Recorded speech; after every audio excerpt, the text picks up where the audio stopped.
so I've hung about as many needles as I can. I'm gonna push down and try to cover all areas here and crank around a little bit.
All right, all the stitches are hung. And because it's already started knitting one row, I need to reset my row counter, use my little magic wand to trip that for the first row.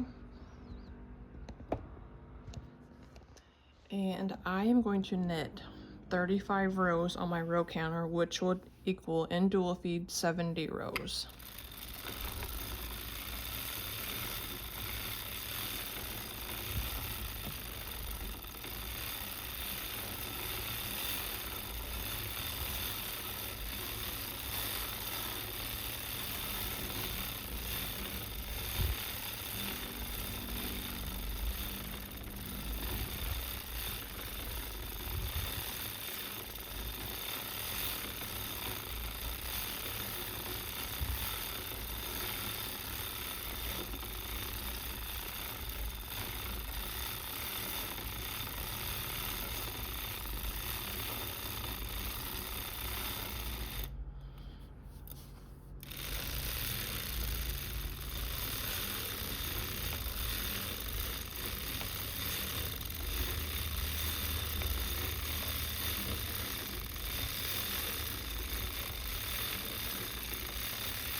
I've just tripped my row counter on 35. I'm looking again for my green needle to be about 12 o'clock so I can disengage this second feed.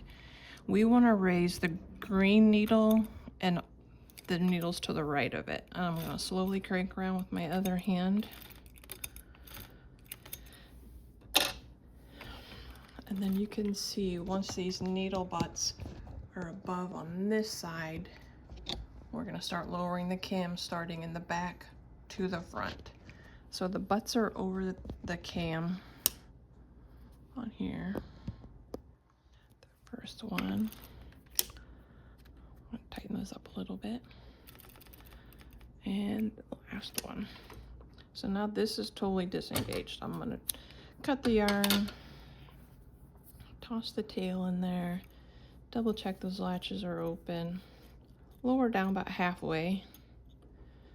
Double check again that the latches are open. I'm going to slowly crank around to my green needle. It's over till 3 o'clock. And at this time, I'm going to start pushing up on the lever in the back.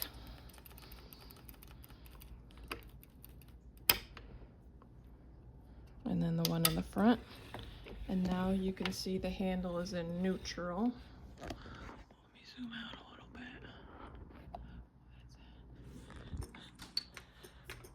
bit. Okay. So the handle is in neutral now. So we're gonna press down on the plunger. I'm not sure if your machine might be like mine. It's gonna have a white dot above the plunger. So right now you can't see that that white dot, so you know the plunger is up, and we're gonna press down at this point. When I first started, I could never remember if I was pushing down or lifting up on things. So as I continue to crank the handle, pushing that down, you can see the little white dot maybe above my plunger now. And I also like to secure the tail again.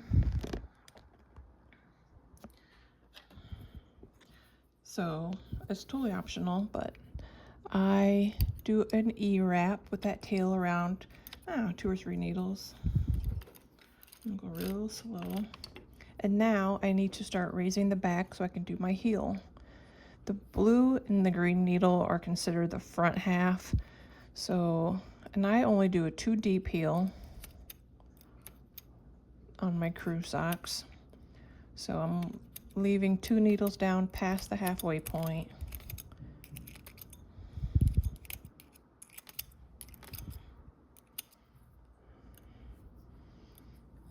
I'm going to engage the heel spring on this yarn. And on the tension dial, I only put it about number 1 or 2. I want just enough tension on the yarn so it'll knit happily both directions. And everything starts on the left side with this machine.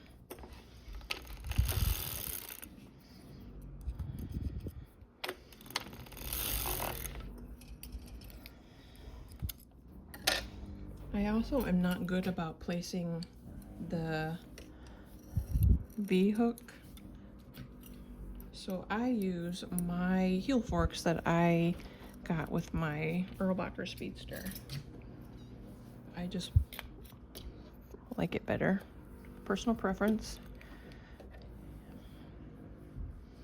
All right,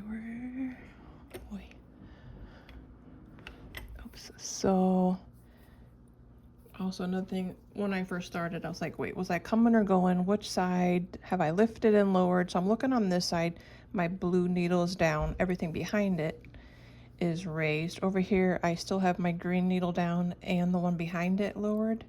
So I know I haven't done anything on this side because I want this side to match this side, if that makes sense.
In my last 2 needles, I raise them and lower them together. That gives it just a little bit more of a rounded look.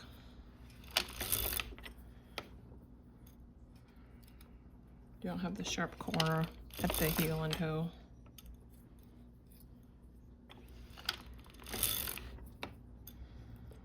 I also wrap my needles. Some people do like the 1 up, 2 down or suicide. I prefer to do the wrap method. Again, it's another one of those personal preference things, but I think it gives the cleanest looking heel and toe, in my opinion. But you do you, whatever works for you, what you like. more than one way to make a sock.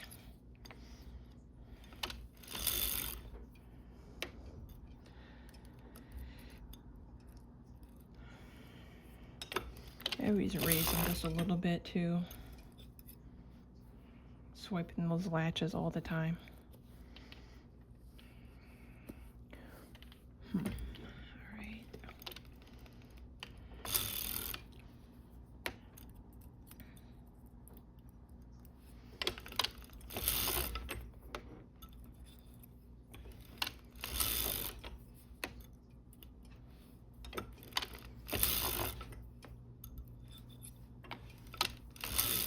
All right, back to my halfway point. Here's my blue needle. And my green. All right, this is my last one because I'm increasing back one deep. You can see I started here. There's a yarns wrapped around that needle. I'm stopping one needle short. That will help you avoid those little holes at the corner of your heels. All right, so you lower this one. I've wrapped it, and I'm gonna go so slow because it's now time to switch from camshell mode back to cylinder mode. So slowly. I want this plunger to get over the hole here. I'm raising it, and now my handle is back in neutral again. I bring my handle up here and then I pull the little pins down. So my handle is always here when my green needle is at 3 o'clock. So then I know when I'm, counting the rows or whatever, that like this would be 1. I know the green needle is going to be up here. So I'm going to start either engage or disengage this dual feed. So we can reset this row counter, trip it, and I'm going to re-engage my dual feed. The needles are already all raised, so I'm going to lower these, or raise these little thingies. I probably should have looked up the proper terminology before making y'all a video. But yeah, those thingies, you can see these needles back here are starting to raise. Going so slow.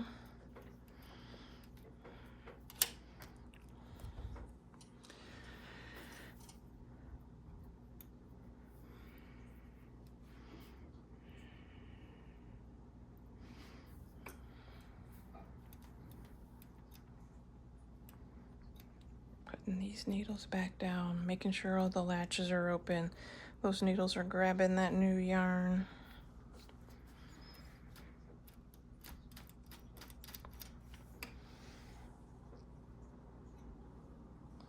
I'm gonna take off my heel spring. With this machine, I do not knit with my heel springs engaged, only for the heel and toe.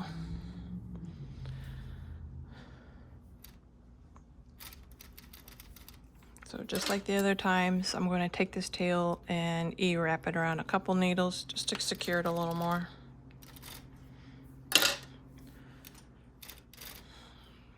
So, and again, I'm going to knit 35 rows. And in dual feed, that'll give us 70.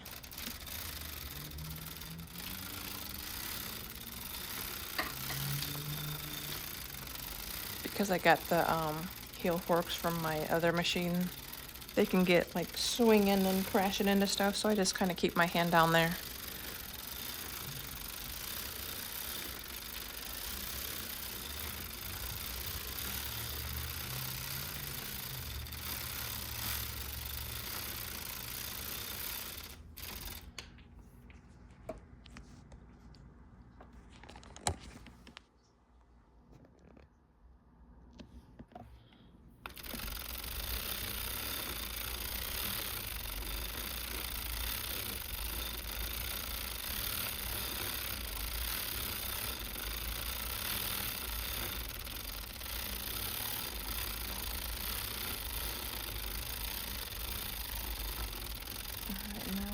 to move. My belt is about at the floor, my weight's on the floor. So I'm using this thing, which I also got with my Speedster. I don't make a sock snake on this machine. I do one sock and take it off. Look at it, see if I like it. And then make the second sock. Cast on the bonnet and all that again. All right. I'm at row 25 right now.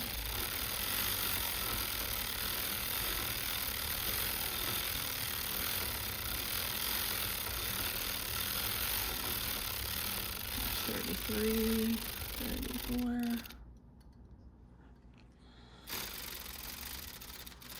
35. And my handle again is back here, so I know my green needle's gonna be coming around to 12 o'clock when I want to disengage this second feed. So row 35, I'm gonna raise the green needle, and I don't know, about a dozen needles to the right of it. Just so we can, the needle butts are above these cams over here.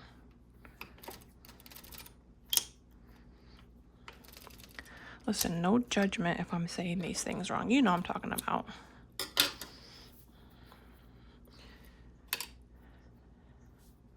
All right, that is disengaged. Lower these needles. Making sure the latches are all open. My green needle's here, so I'm gonna go so slow to bring it to about 3 o'clock. Pressing up on the back pin first. Now the front. Now my handle's back in neutral. And I'm going to lower the plunger. E-wrap this tail for a few needles.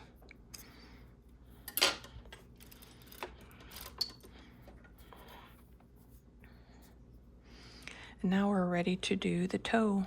So the blue needle's in the front. I'm raising all the needles behind the blue and green needle.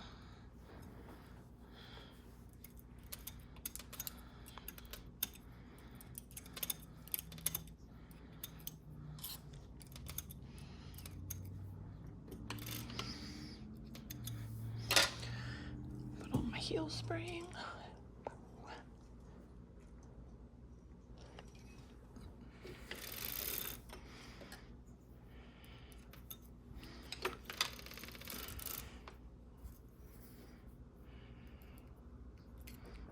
What do you think? Wrap a few more.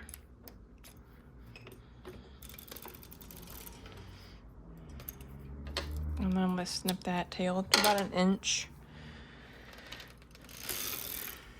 When this thing goes through the wash and dry, it's gonna relax a bit. That tail might shorten. I like it a little bit longer because when it goes through the laundry, that tail's gonna stay on the inside of the sock. And you won't feel it.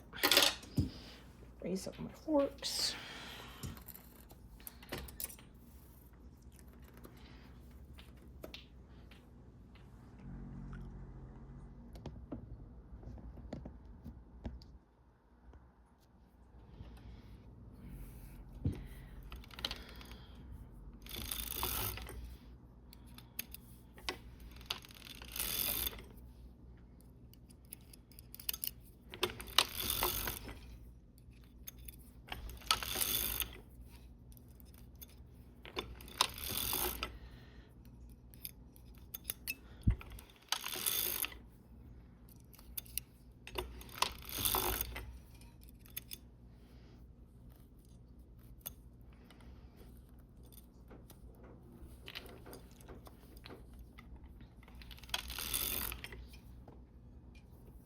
And just like with the heel, I'm going to raise and lower these last two needles together. I put some fingernail polish on them so they stick out a little bit more. And so I don't forget about them. Now I'm lowering, wrapping the needles so the latches are open. It's super easy to drop stitches when you lower and wrap the yarn behind it.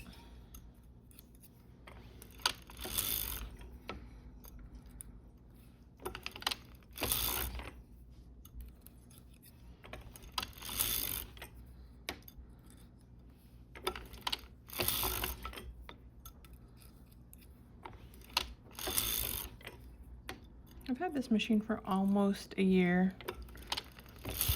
The Erlbacher Speedster was my first machine, which I still have. I don't plan on ever getting rid of that baby. She's like my workhorse. If I'm going to knit with a single strand of yarn, I knit on my Speedster.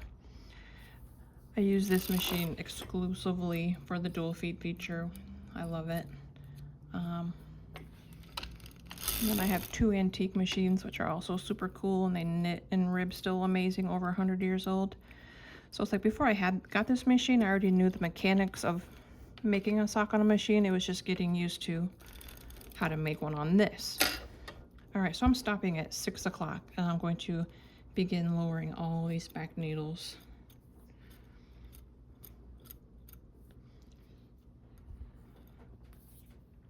I'm gonna go so slow and crank around to about 3 when that green needle, the latch closes on the yarn. Leave yourself a nice long tail. Tuck that in there. Throw our waste yarn on.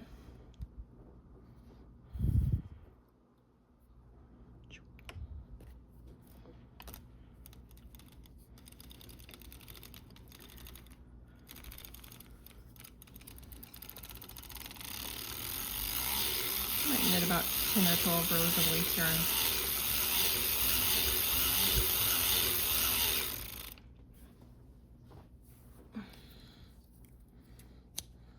Put that, take out the heel forks, remove the main stem weight.